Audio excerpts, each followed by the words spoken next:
A maioria dos ministros do Supremo Tribunal Federal votaram nesta terça-feira, hoje, para obrigar que o governo federal e dos estados elaborem planos de combate aos problemas encontrados no sistema prisional. A decisão foi tomada em uma ação do PSOL, que pede o reconhecimento do estado de coisas inconstitucional do sistema carcerário. O partido alega que nos presídios brasileiros ocorrem sucessivas violações da dignidade humana que agravam a situação da violência no país. A maioria dos ministros seguiu o voto do relator, o ministro aposentado Marco Aurélio Melo e do presidente da Corte, Luiz Roberto Barroso. Curioso é a gente ver que PSOL, PSB, PCdoB, o PT até nem tanto, porque senão fica parecendo que fica defendendo privilégio. Mas esses partidos de esquerda, eles têm uma sanha em querer que o Estado invista dinheiro em presídio e esqueça do cidadão. O cidadão que paga imposto e que tem o direito de ter um bom serviço público, não tem.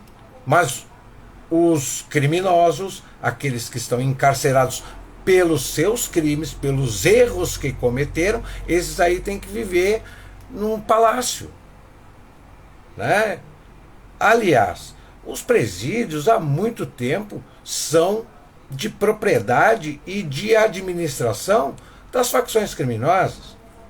As facções criminosas é que administram os presídios. É o Comando Vermelho, é o PCC, por aí vai.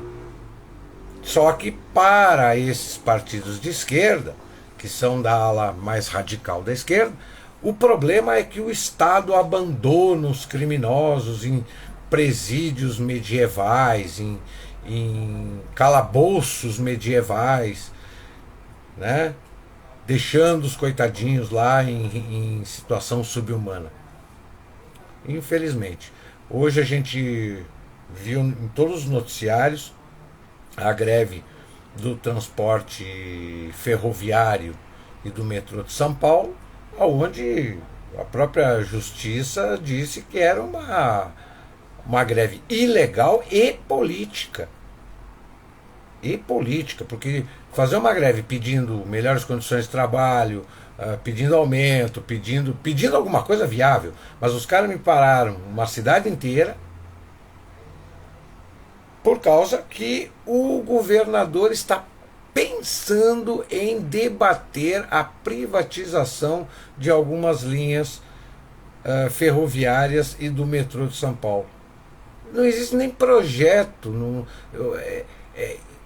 Lembrando que 2023 é um ano pré-eleitoral para eleições municipais. O seu Guilherme Boulos, hoje deputado, certamente vai ser o candidato do PSOL à Prefeitura de São Paulo. E eles já começaram a dar o recado que o ano que vem, como uma forma de melindrar a reeleição ou a eleição de um candidato que não seja da esquerda, e principalmente deles, vai ser na base da greve, legal ou ilegal. A turma do PSOL, a turma da esquerda, eles são campeões em não cumprir as regras, não cumprir as leis e dizer que o que eles fazem tudo é democrático. Tudo é democrático, se não for do jeito deles, não é democrático.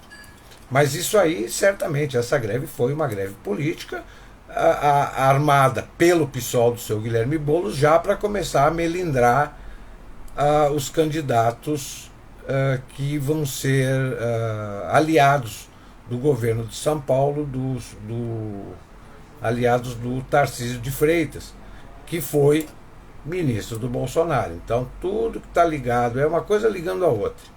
É uma junção de fatores, como diz o filósofo aqui. Hoje aqui em Brasília teve uma manifestação. Foi uma manifestação, né? Mas também deu um certo trabalho para a população. Cerca de 800 profissionais, entre motoristas e cobradores, paralisaram as atividades e realizaram uma carreata como forma de protesto. Um total de 400 ônibus das linhas que saem de Santa Maria e do Gama participaram da mobilização por mais segurança aos rodoviários durante o serviço. O protesto acontece um dia depois da trágica morte de um cobrador de ônibus de 25 anos, que foi assassinado com um tiro na cabeça dentro do ônibus enquanto trabalhava. O latrocínio ocorreu na noite de ontem, segunda-feira, na DF-001, entre o Riacho Fundo 2 e o Recanto das Emas. 3 autores entraram no coletivo da aviação Pioneira, anunciaram o assalto e atiraram contra o cobrador. A bandidagem não está nem aí para a lei. Eles não estão nem aí para a lei. As armas são ilegais, eles não cumprem as leis e eles, para chegar ao objetivo deles, que é roubar, pegar o dinheiro, pegar o pertence das pessoas, eles não estão mais nem pensando na vida. Nem na vida. Não dão mais nem valor à vida da pessoa. Então a coisa está muito, mas muitíssimo complicada. Aqui no Distrito Federal falam que a Polícia Militar, um efetivo ideal para a Polícia Militar seriam 12 mil policiais militares e hoje tem pouco mais de 8 mil. E quem é que vai querer ser policial no Brasil? Eu nem falo aqui, eu já falo a nível nacional, aonde o policial, se ele fizer alguma coisa dentro do seu trabalho legal, ou para a sua defesa, ou para a defesa da própria sociedade, ele é taxado, ele passa a ser o criminoso. O policial não pode fazer nada, o máximo que ele pode fazer é se deparar com o bandido, ou levar um tiro na cara, ou oferecer um cafezinho, flores, o senhor está disposto a ir para a delegacia comigo? Porque se ele fizer algo mais contundente, o bandido passa a ser vítima e o policial passa a ser o criminoso. É muito difícil. É muito difícil, é uma situação muito, muito, muito delicada.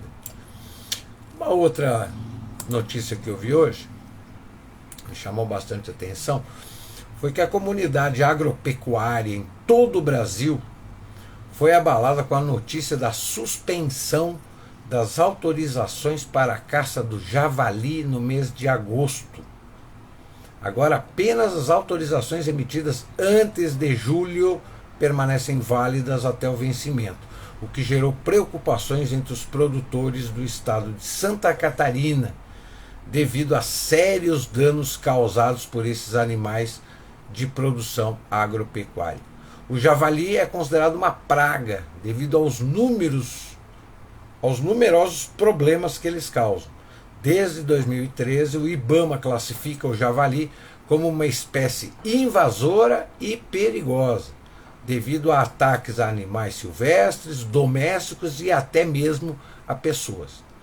Como resposta a essa situação, o IBAMA havia autorizado o controle do javali no Brasil através de um período limitado para caça. Entretanto, neste ano, o decreto 11.615 determinou que a caça ao javali só seria autorizada pelo Comando do Exército. Como resultado, em 23 de agosto último, o IBAMA suspendeu a emissão de novas autorizações, deixando muitos produtores preocupados. O problema não é o estrago, só o estrago que eles fazem nas plantações, mas eles atacam animais e também pessoas. Os bichinhos, os porquinhos do mato aí, eles são perigosos, eles não é que nem os porquinhos domésticos, não.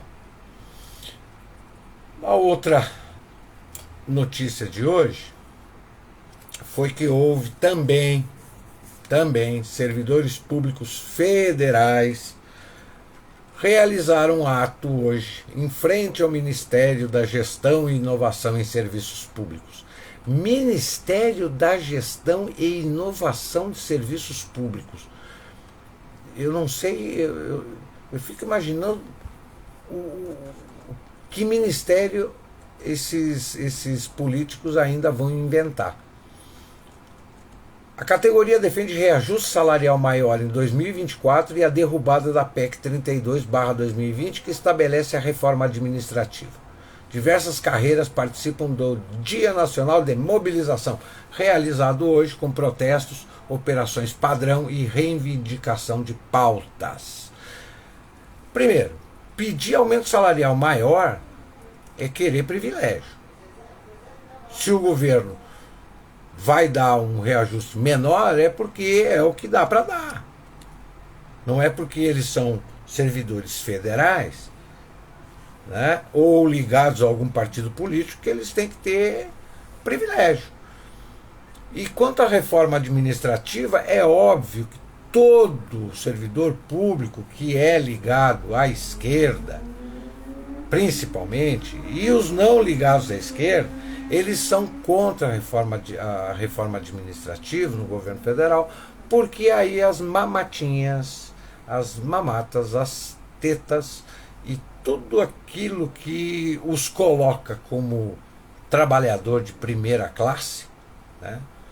Que se a gente for observar um servidor público em comparação a um trabalhador do setor privado, o servidor público hoje, ele tranquilamente ele recebe em benefícios e salários, se não 3 vezes mais do que a iniciativa privada.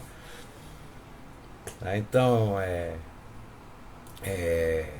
as tais jabuticabas que o ministro Gilmar Mendes sempre fala, que o servidor público, que é para ser servidor.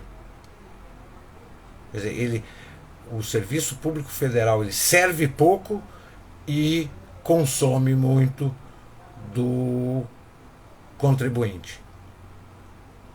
Consome muito do contribuinte e ainda fica querendo mais privilégio. Curioso que nos últimos anos, as primeiras greves no Brasil, lá no final dos anos 70, início dos anos 80, ela se limitava a metalúrgicos, ao setor automobilístico, setor elétrico, né? Mas eram empresas privadas. As greves no setor privado praticamente inexistem. Inexistem. Se vocês pararem para reparar, o setor público, que, na verdade, setor público, ele deveria ser proibido, é um crime o setor público fazer greve. O Estado o Estado não é uma empresa. Ela não produz nada, ela não vende nada e ela não tem lucro de nada. O Estado sobrevive da arrecadação de impostos. Por isso que quem trabalha para o Estado não é trabalhador estatal. Ele é servidor público. Servir ao público.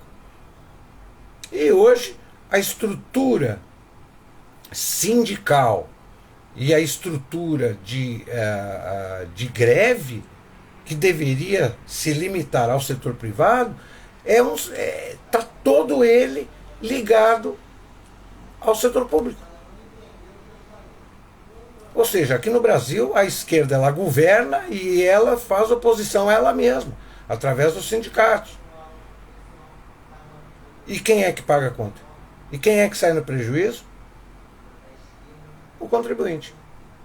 A população, como sempre. A mesma coisa, o seu Lula fez uma cirurgia do quadril esse final de semana. Está em casa. Fisioterapeuta, médicos, todos os devidos cuidados, né? Só que a mesma cirurgia que ele fez, o SUS tem uma fila de mais ou menos 8.000 pessoas esperando uma cirurgia igual a do Lula. Aí eu pergunto, O cidadão comum não tem condições de bancar uma cirurgia dessa. Não tem. O Lula, primeiro, presidente da República, o salário dele sai do bolso do contribuinte. Ah, não, mas ele tem salário no PT. O dinheiro do PT também sai do fundo eleitoral lá, do fundo constitucional dos partidos. Quer dizer, todo o dinheiro que cai na mão desses políticos não é deles. Saiu do bolso do contribuinte. E o seu Lula não foi fazer essa cirurgia no hospital público. Ele foi fazer essa cirurgia no Hospital Sírio-Libanês de Brasília, com médicos do Sírio-Libanês de São Paulo, que se deslocaram de São Paulo para Brasília para fazer a cirurgia no presidente. E mais de 8 mil pessoas na fila do SUS esperando pela mesma cirurgia. Isso sim é motivo de gritaria, de manifestação, de reivindicação, de pedido de mudança. Porque não adianta a gente ficar o dia inteiro aí com a TV ligada ou com a cara enterrada no celular, na internet, olhando lá aquele bando de jornalistas falando que aconteceu isso por causa daquilo, fazendo aquela fofoca, aquela novela toda por causa de problemas políticos. Existem problemas práticos muito mais sensíveis e muito mais imediatos que a população deveria saber e deveria sim se manifestar contrariamente. Mas o sensacionalismo, a mídia que comanda, né, o noticiário, né, que comanda os comentários, que comanda o debate, deixa esses pontos sensíveis fora do seu roteiro, fora da sua pauta. E infelizmente, vejamos aqui se eu tenho mais alguma notícia para hoje. Não. Vamos lá para a nossa pauta de hoje. A direção certa da história e a filosofia da democracia togada. Esse comentário, esse artigo, eu fiz questão de resgatar porque eu avalizo ele 100%. Foi um artigo escrito pelo jornalista Lucas Berlanza. Por vezes eu dou uma espiadinha no que ele escreve e esse aqui eu achei bastante interessante e relevante para se expor aqui. O ministro Luiz Roberto Barroso assumiu a presidência do Supremo Tribunal Federal e eis o que dissertou na cerimônia, embalada pela música de Maria Bethânia e convertida em espetáculo. Abre aspas. Nessa matéria temos procurado empurrar a história na direção certa. Temos sido parceiros da ascensão das mulheres na luta envolvente por igual respeito e consideração no espaço público e no espaço privado, bem como contra a violência doméstica e sexual. Vamos lá. Vamos observar esta afirmação em primeiro lugar. Quem é o Supremo, ou quem é os ministros do Supremo, que direito eles têm para empurrar a história para alguma direção? Empurrar a história para a direção que eles acham certo. De repente a direção que eles querem empurrar a história, eu não concordo com essa direção. Mas eles têm o poder da caneta e a toga. O Supremo Tribunal Federal ele não pode ser parceiro de ninguém. O Supremo Tribunal Federal está lá para aplicar a lei e ver o que é constitucional e o que não é constitucional. Nada mais. Eles não têm que fazer campanha, eles não têm que ser parceiro de ninguém. É a mesma coisa essa história de exigir que os estados melhorem o sistema carcerário. Eles não têm que fazer campanha para melhorar presídio. Não é função. Não é função deles essa. Mas eles fazem. O nosso legislativo é extremamente conivente, se é que o nosso legislativo lá não tem lá o seu rabo preso com a turma do judiciário, e por isso o legislativo brasileiro fica inerte, e o judiciário e os seus togados lá pintam e bordam, deitam e rolam, fazem o que bem entendem, do jeito que querem, e ninguém bota a mão, ninguém bota freio neles. Também temos atuado sempre com base na Constituição, em favor do heróico esforço da população negra por reconhecimento e iguais oportunidades, validando as ações afirmativas imprescindíveis para superar o racismo estrutural que a escravidão e a abolição sem inclusão acarretaram. Eles não têm que se envolver nesse tipo de assunto também. Aliás, o tal ministro da Cidadania, Direitos Humanos, ele criou o termo racismo estrutural, mas não tem base. Não tem base. O Brasil, desde que o Brasil é Brasil, a partir do século XIX, século XX, melhor dizendo, o Brasil naturalmente superou naturalmente essa questão do racismo. Mas de 20 anos para cá, a turma da esquerda criou uma tese de racismo estrutural e hoje nós estamos voltando no tempo. Daqui a pouco nós vamos ter um apartheid aqui no Brasil, promovido por quem? Pela esquerda, que criou a tese do racismo estrutural, e eles precisam que esse discurso deles, que essa tese emplaque, porque eles precisam de sempre renovar as suas lutas. Esquerda sem luta não é esquerda. Se a coisa funciona, está tudo funcionando, está tudo naturalmente andando, a esquerda vai lutar por o quê? Pelo que está dando certo? Não, eles precisam criar um problema para lutar contra esse problema que eles mesmos criaram. Isso faz parte do jeito da esquerda fazer política, de catequizar as pessoas, de mostrar que eles são bonzinhos, que eles pensam na sociedade, que eles querem o mundo ideal para todo mundo, sem diferenças, com a tal da igualdade. Não existe igualdade na sociedade. Não existe. Todo mundo nasce ou rico ou pobre, ou classe média, depende do berço. Durante a vida, a pessoa pode sair da pobreza e ficar rica. E vice-versa. Ninguém é igual. Ninguém é igual.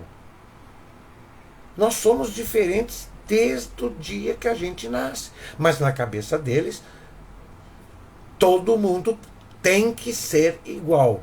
Mas eles não explicitam de uma maneira mais clara que tipo de igualdade que eles querem promover. Que tipo de igualdade eles querem. Igualdade de quê? Para quê e para quem?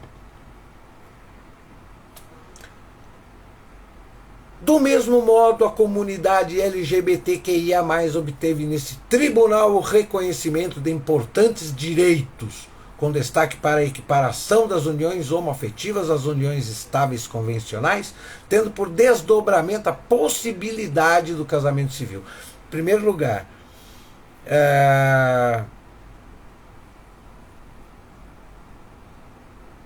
no momento que o próprio tribunal, o presidente do tribunal, assume que o movimento LGBTQIA+, teve reconhecimento de direitos,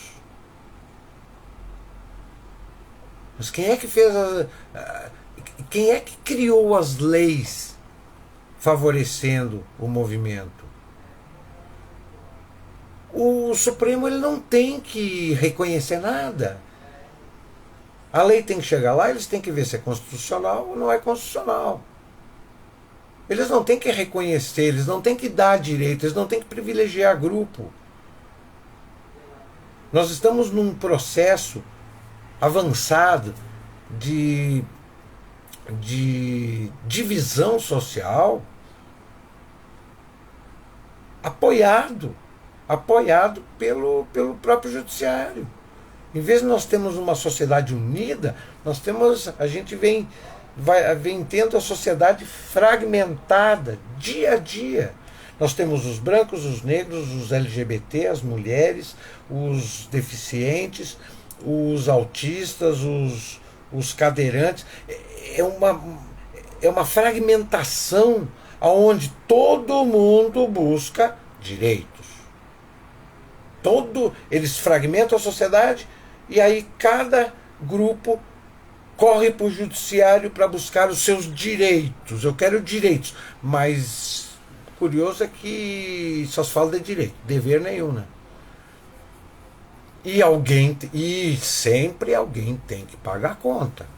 E essa conta sempre vai cair no colo do contribuinte. Quer dizer, é uma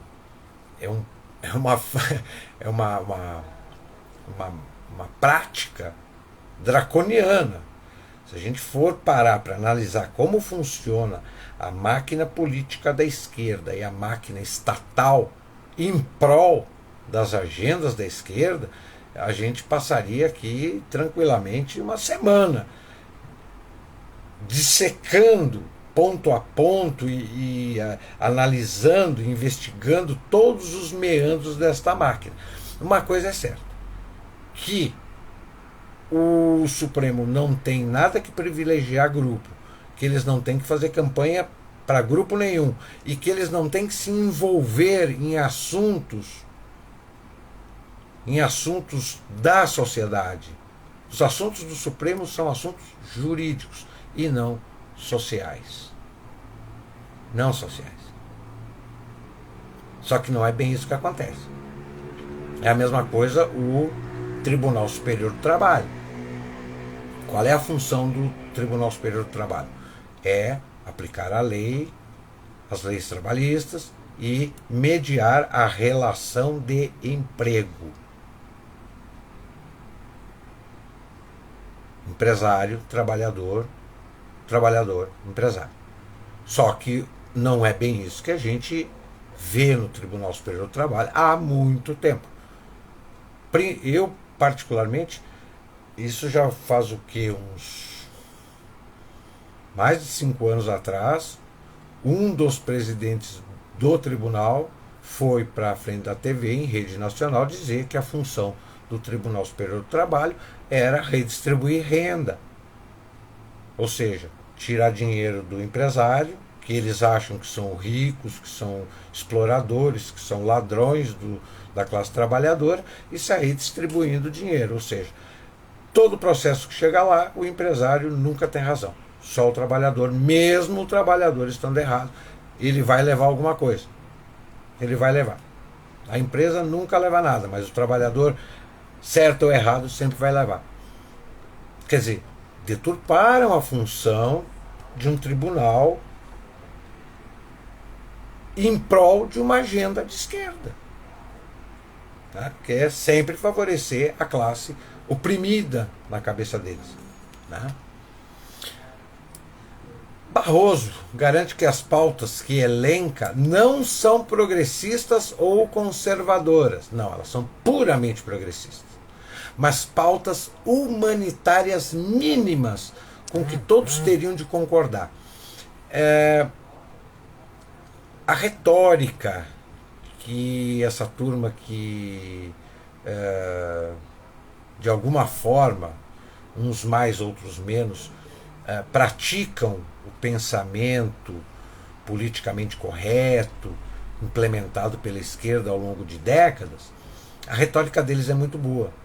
Porque eles sabem que a população não tem conhecimento, não tem informação de qualidade. A população só tem fofoca de jornalista. É a única coisa que eles sabem. É ouvir fofoca e replicar fofoca. Mas conhecimento para analisar. As pautas não são nem progressistas e nem conservadoras, são humanitárias. Não existe pauta humanitária. Não existe pauta humanitária. E esquece o nosso ilustre ministro que esse humanismo também é ligado às agendas de esquerda. Ele quis se safar, ele usou um sinônimo para progressismo, humanitário. Não há em que discordar quanto ao fato de que problemas como a violência contra a mulher ou o racismo devem ser condenados e combatidos, e nisso esquerdas e direitas minimamente civilizadas poderiam dar-se as mãos. O problema é que fala-se muito da violência contra a mulher e a violência contra os homens. É só mulher que apanha, é só mulher que é assassinada, é só mulher que que passa perrengue. Racismo também tem o racismo reverso. Assim como existe o racismo contra os negros, existe também o racismo contra os brancos. Nós tivemos um exemplo recentemente aí de uma assessora de uma deputada que praticou racismo contra os brancos. Quer dizer, então, a cada frase que o presidente Supremo ele profere, ele está assumindo e concordando que ele é um magistrado que pratica o pensamento e as agendas que a esquerda vem alimentando ao longo de décadas.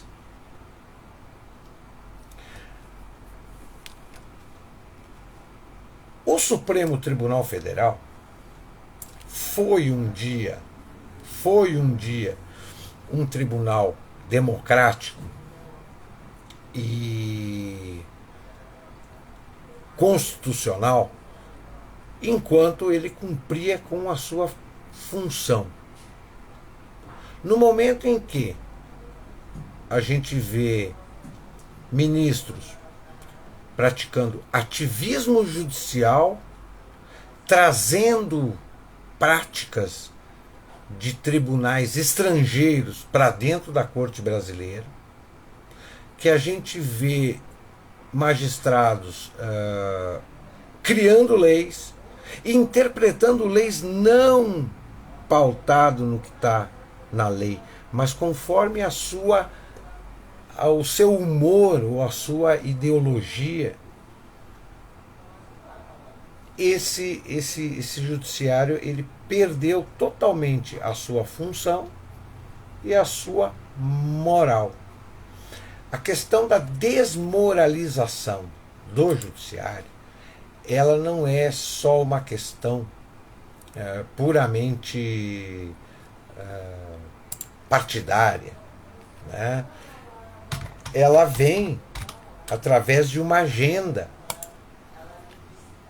Foi Antônio Gramsci, no início do século XX, que criou a agenda para que as instituições democráticas fossem tomadas de assalto pela esquerda, se não por militantes, mas através de suas práticas e desmoralização.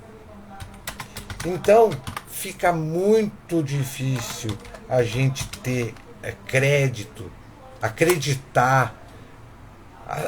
Não vamos longe. O judiciário, o Supremo principalmente, é a última trincheira do cidadão.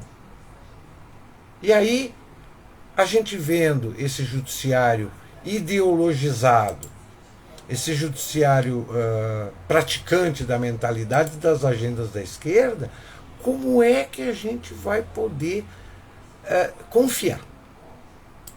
Como é que a gente vai poder confiar? Não tem como confiar. É muito difícil confiar.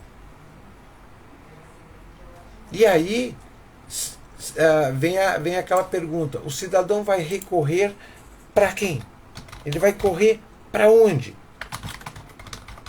Eu acho que o cidadão de bem, o pagador de impostos, ele está literalmente no mato sem cachorro. Literalmente no mato sem cachorro. Porque se o judiciário foi ideologizado e é praticante das agendas de esquerda, a gente pode afirmar que a vaca foi pro brejo com corda e tudo. Não temos mais muito o que fazer.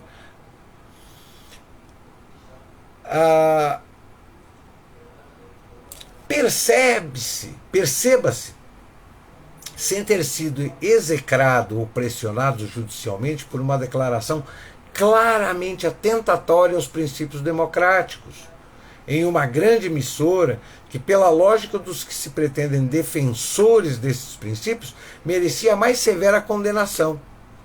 Paulino legitimou explicitamente que, para empurrar a história na direção certa, para proteger a democracia, o judiciário deve legislar, substituir ao legislativo, deve se substituir aos animais selvagens eleitos pela sociedade brasileira para representarem seus interesses e pontos de vista. Somando todos os argumentos, é possível negar o fenômeno de uma mentalidade autoritária que acomete parte substancial de nossa elite cultural e de nossos burocratas do judiciário? Não. O próprio Barroso afirmou em rede nacional: é preciso que haja um ente, que é o judiciário, para garantir o que é correto, o que é avanço, se sobrepõe ao atraso, o atraso hoje representado pela maioria do Congresso. Ou seja, o judiciário quer passar por cima do legislativo. Só que lá na Constituição diz que os três poderes têm que conviver harmonicamente. E a harmonia que o judiciário quer pregar e praticar é passar por cima do legislativo. Isso é democracia? Não é. Só na retórica. Só na retórica. Nunca aprendi a dizer o contrário do que estou vendo. Afirmo a realidade que constato. Temos um poder republicano, por vezes uma pessoa, que quer no STF, quer no TSE, promove perseguição política, constrange e se substitui a outro poder, censura, faz o que quer basicamente sem limitação, e é juiz, réu e investigador, em um mesmo processo do qual não presta contas. Enquanto esse agente institucional estiver sem contenção, violando fundamentos da concepção de uma democracia liberal, mesmo que com suas imperfeições, e consinto em que esse era o caso do Brasil, uma democracia cheia de abusos, mas uma democracia, como divisão de poderes, liberdade de expressão e sistema representativo. Eu não posso dizer que a democracia está operante. Isso não se dá, porém, ao sabor das circunstâncias.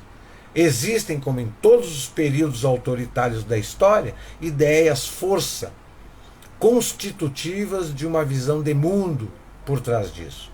O discurso de posse do ministro Barroso, sob o pretexto de atenuar as tensões que vêm pervertendo nossa dinâmica institucional, em vez de invalidar essas ideias, ele ratifica.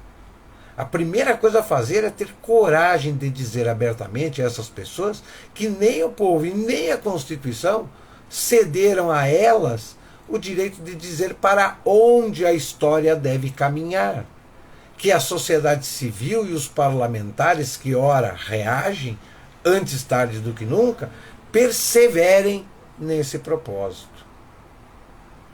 Então, esse aqui é o comentário do Lucas Berlanza e eu dei as minhas contribuições aqui para a gente ficar ciente. Nós não temos mais Estado democrático. Democracia, Estado democrático de direito, liberdade, liberdade de expressão, isso já era. Já era. Eu, por experiência própria, passei boa parte da minha infância e adolescência no tempo em que a esquerda dizia que vivíamos numa ditadura. Que ditadura? A gente podia falar o que quisesse, só não podia fazer propaganda revolucionária em prol do socialismo. Quem não fosse militante de partido de esquerda e não quisesse fazer a revolução e transformar o Brasil numa Cuba, não tinha problema com a polícia, com o governo, com ninguém. Eu nunca tive. Eu nunca fui militante de esquerda. Eu nunca quis a revolução socialista no Brasil. Não tinha problema. Agora, na minha adolescência, eu vi muitos colegas de aula que os pais eram sindicalistas, militantes da causa revolucionária da esquerda, pró-socialismo, que por vezes esses coleguinhas, por causa dos pais, eram retirados da sala de aula, né, eram questionados, às vezes chamavam os pais também, porque o filho estava fazendo propaganda política de esquerda dentro do colégio e tal. Agora, quem nunca fez propaganda revolucionária, nunca teve problema naquela época. Agora, hoje é assim.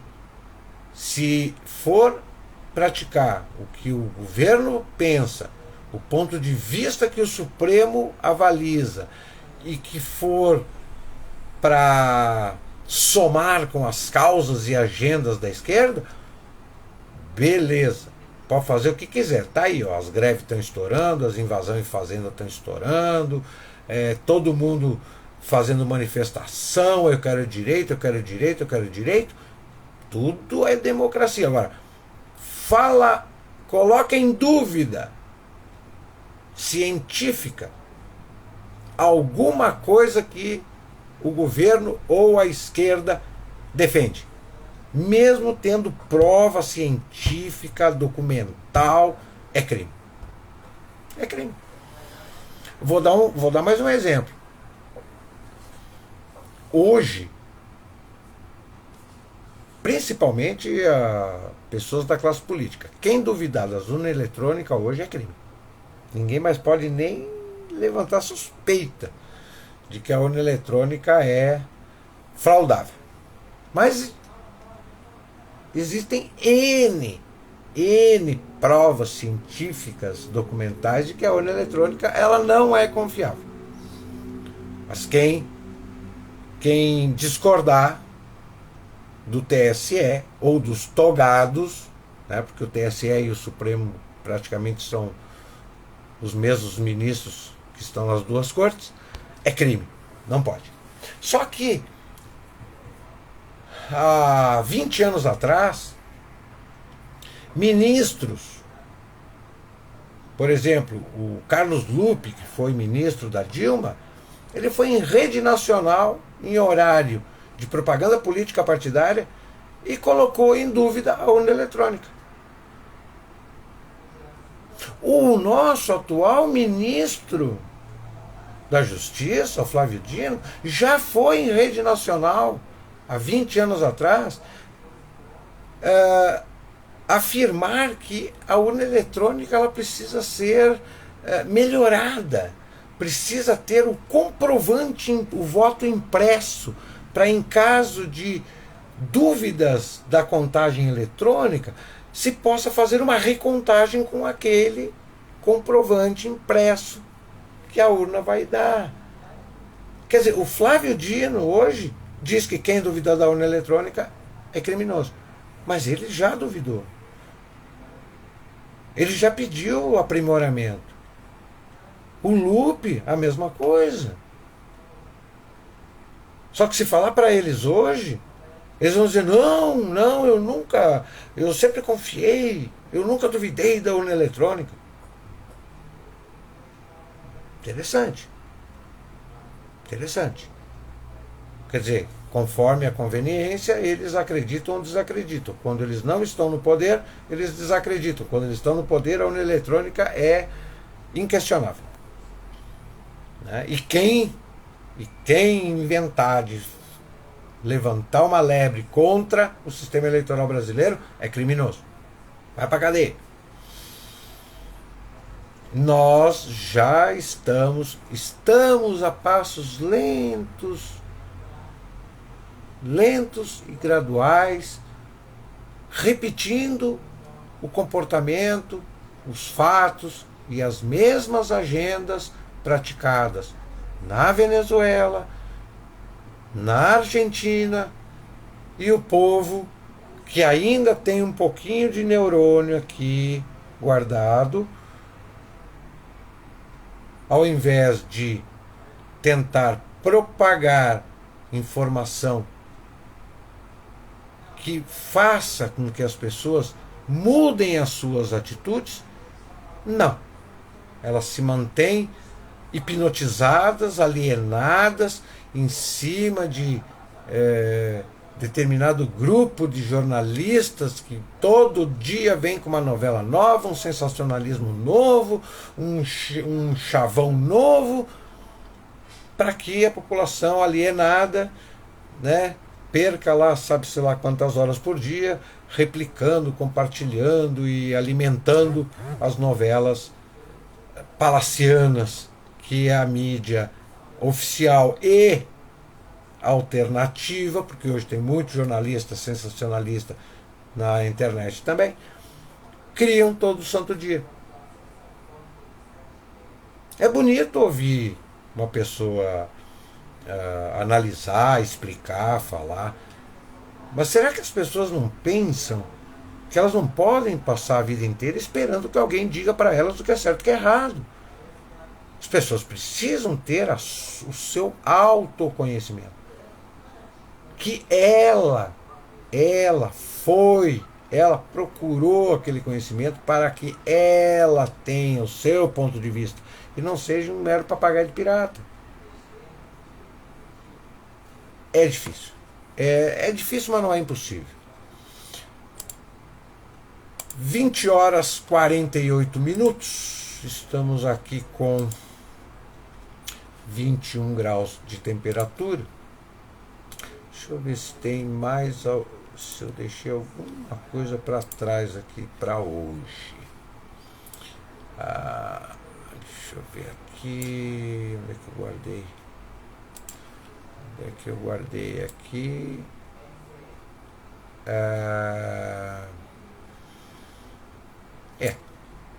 Não, eu vou encerrar o nosso Bunker Podcast com um comentário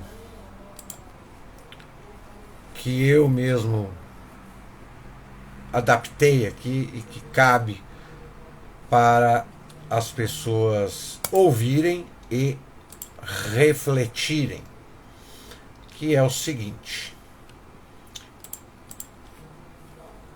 hoje podemos afirmar que vivemos em um mundo onde a comida está repleta de químicos, enquanto um sabonete contém cereais, mel e vitaminas. Vivemos em um mundo onde os telefones são mais inteligentes que os seus donos. Vivemos em um mundo onde a forma de vestir é mais valorizada do que a de pensar. Vivemos em um mundo onde uma pizza chega mais rápido que a polícia, ou um Uber chega antes que uma ambulância.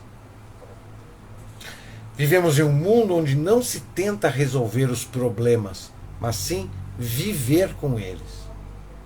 Vivemos em um mundo onde as redes sociais estão cheias de fotos felizes e gente triste. Vivemos em um mundo onde um jogador de futebol é mais exigido do que um político. Vivemos em um mundo onde as coisas são mais valorizadas do que as pessoas. As redes sociais deram o direito à palavra a legiões de imbecis que antes só falavam nos bares após um copo de vinho e não causavam nenhum mal para a coletividade. Nós os fazíamos calar imediatamente, enquanto hoje eles têm o mesmo direito de palavra do que um prêmio Nobel. É a invasão dos imbecis. A internet não seleciona a informação. Há de tudo por lá. A Wikipédia presta um desserviço ao internauta. A internet ainda é um mundo selvagem e perigoso. Tudo surge na internet sem hierarquia. A imensa quantidade de coisas que circula é pior que a falta de informação. O excesso de informação provoca amnésia. Informação demais faz mal. Quando não lembramos o que aprendemos, ficamos parecidos com animais. Conhecer é cortar. Conhecer é selecionar. Essas últimas duas frases foram proferidas pelo filósofo italiano Umberto Eco, falecido há pouco tempo, mas que em 2 parágrafos ele deixa uma verdadeira tomografia computadorizada do que é a sociedade da era digital. O Bunker Podcast desta terça-feira vai ficando por aqui. Eu retorno quinta-feira com novos temas e novos assuntos aí para a gente ter conhecimento e analisarmos com um pouco mais de profundidade. Uma boa noite a todos e quem estiver conectado com o Bunker da Cultura Web Rádio segue a nossa programação da melhor companhia musical da web. Uma boa noite a todos e até lá!